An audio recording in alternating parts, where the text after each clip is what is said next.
mu nkiko.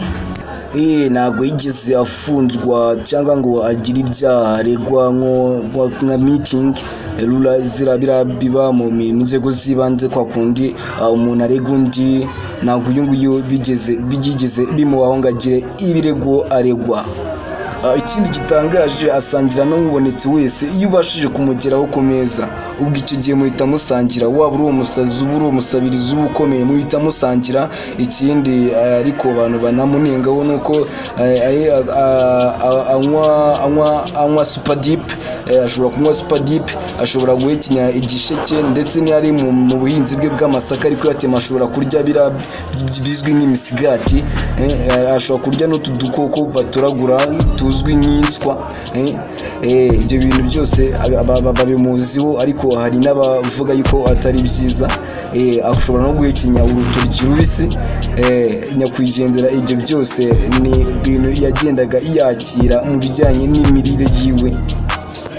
Afite moto ye ya private agendaho agiye ahantu ashaka, akagira n'imodoka ya private agendaho agiye ahantu ashaka. Afite imashini ye idoda imyenda, ariko ni imashini akoresha arimo aradoda imyenda yiwe igihe yacitse, nta muntu ajya adodera. Afite telefoni zirenga 10. Impamvu afite telefoni zirenga 10, telefoni ngendanwa z'amoko atandukanye. We iyo aguze telefoni nyuma akaza indi akabona arayikunze, ashobora guhita ajya kuyifunukuza yayindi agahita yibika, ntabwo yayigurishana n'umuntu wayikoraho. Afite n'amarumu aba yarabitsemo ibintu byinshi bye bya kera umuntu atabasha gukandagiramo. Afite uduterime twinshi mu mivugire agiye amenyekanaho, ndetse abantu bakabimukundira cyane, aho nk'abantu babaga bari mu rugero rumwe yakundaga kubahamagara ngo mpyisi. Aho iyo wamurakazaga cyane uri nk'umwana we ahita bwira cyane ati wagitumbi uri mu biki. Yakundaga no kuvuga ngo nagupita umuhini. Iyo wamuhamagaraga kuri telefoni yitabaga akahita avuga ati yes, ndetse n'ibindi byinshi cyane twagiye tumumenyaho pasiteri eriyezeri nyakwigendera. Twari twibagira kandi gaterime akunda kubona umuntu agahita amubwira ngo ndakikuzaniye. Azwiho kandi gukunda ikigage, abenshi bavuga yuko ari nayo mpamvu akunda kuvuga ngo ndakikuzaniye. Yakunze no kubona nk'umugore utwite agahita amujyana kwa muganga ku buntu. Ibyo ngibyo byaramenyekanye cyane, aho moto ye byageze naho bayita ambulance y'abagore bitewe n'ukuntu yafashaga abagore bagiye kubyara. Yabaye n'umunyabuzima. Ibyo ngibyo abikoze ari umunyabuzima, akitanga bikomeye cyane ku barwayi.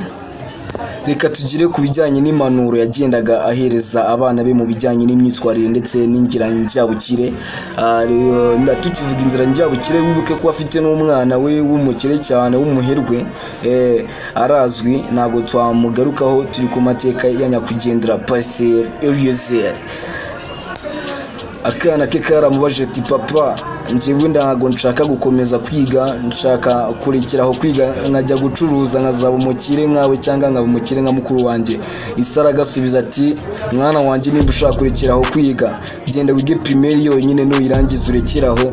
Akana kajya kwiga primaire kayirangije, Isara akabwira ngo nimba ushaka kurekeraho kwiga genda wige ordinary level, O level uyirangije, nuyirangiza urekeraho kwiga. Akana karangije O level senior 3, Isara akabwira ngo genda urangize mu wa gatandatu senior 6, nurangiza urekeraho kwiga ujye gucuruza.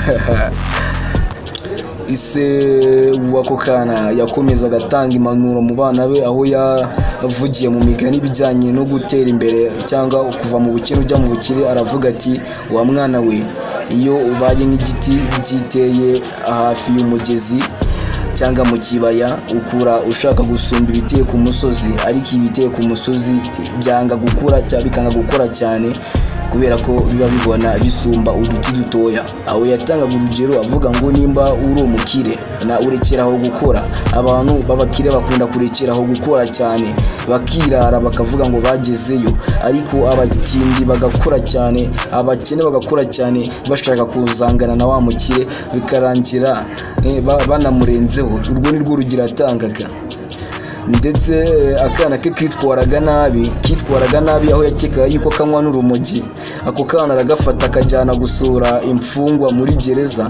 Icyo gihe hari hafungiwemo na mukuru we aha imanura ako kana kitwaraga nabi kahita gahinduka bikomeye cyane, biramushimisha. Pasiteri eriyezeri biramushimisha, akajya ahora akaganiza akibutsa za manuro, akakabwira ati noneho weho witwaye neza urusha na wa muntu waguhaye impanuro, mwana wanjye komerezaho, ubu noneho nejejwe n'imyitwarire yawe myiza. Hari n'igihe umwana we yitwaraga nabi cyane, yegera umwana we aramubwira ati mwana wanjye mfite ubwoba bw'uko ngiye kuzapfa mugasigara musenya izina ryanjye, iyaba mwari muri kwitwara neza nkanjye. Bakaba bari kuvuga ati umwana wa runaka agira imyitwarire myiza, nari kuzapfa nishimye mvuga yuko icyo nzasiga umusozi muzakibanamo neza na rubanda. Yanemeraga Imana inshuro nyinshi, yabwiye abana be ati mwana banjye nimuzigere mwihirahira mujya mu bapfumu. Ibi ngibi by'Imana y'u Rwanda abazimu batazima, imyemerere ya kinyarwanda ntabwo yabyemeraga. Yemeraga Jesus of Nazareth, God of Israel, Imana y'Isiraheli niyo yemeraga, na Yesu w'i Nazareti. Ibi ngibi nibyo yiziriragamo, aho mu mico ye y'imyemerere yaryamaga asenze, akabyuka asenze, akarya agafata ifunguro, ikintu cyose amuhaga yagishyiraga mu kanwa abanje gusenga. Ndetse hari n'isengesho ryamenyekanye risubirwamo kenshi mu muryango wa pasiteri eriyezeri rivuga ngo mwami tugushima ifunguro duhaye ugeze uri mu kiduhere mutungo igihugu bwa Yesu Kristo umwami wacu, amen. Ibi ngibi banabitozaga abana biwe, kubera ko iyo yasangaga umugore we adahari abana babimukoreraga bakabanza bagasenga mbere yo kwakira amafunguro. Yabazijwe impamvu afite abagore babiri, asubiza ko umugore w'igihe kimwe bigeze gupfa ibintu bino by'abanyamuryango bagira utuntu bapfa, arigendera amara igihe kinini ataragaruka. Hanyuma akaba hari undi mugore waje kumufasha mu turimo yakoraga, bituma amwigarurira bikomeye, ariko ntabwo byakuyeho urukundo yakundaga umugore we wa mbere. Niyo mpamvu igihe cyose umugore we yagarutse yasanze amutegereje, arangije amubwira nka bya bindi bya Igor Maban ati araje uwantwaye umutima mureke atambuke. Uwari ugarutse mu rugo rwe yaramwakiye, dore ko bari baranasezeranye, baravanga mutungo, barananyuranye mu buzima bwinshi, nk'aho bavanye mu karere ka Muhanga bakagirana Kayonza mu burasirazuba, mu bintu byinshi, imirimo igiye itandukanye bari baragiye bafatikanya, bakivana mu bukene bakageza mu bukire. Bahise bakomerezanya rero kuva aho ngaho kugeza ubu. Ariko umugore wa kabiri nuko nguko yaje kwigobekamo bitunguranye, ariko aza kongera kurwamo.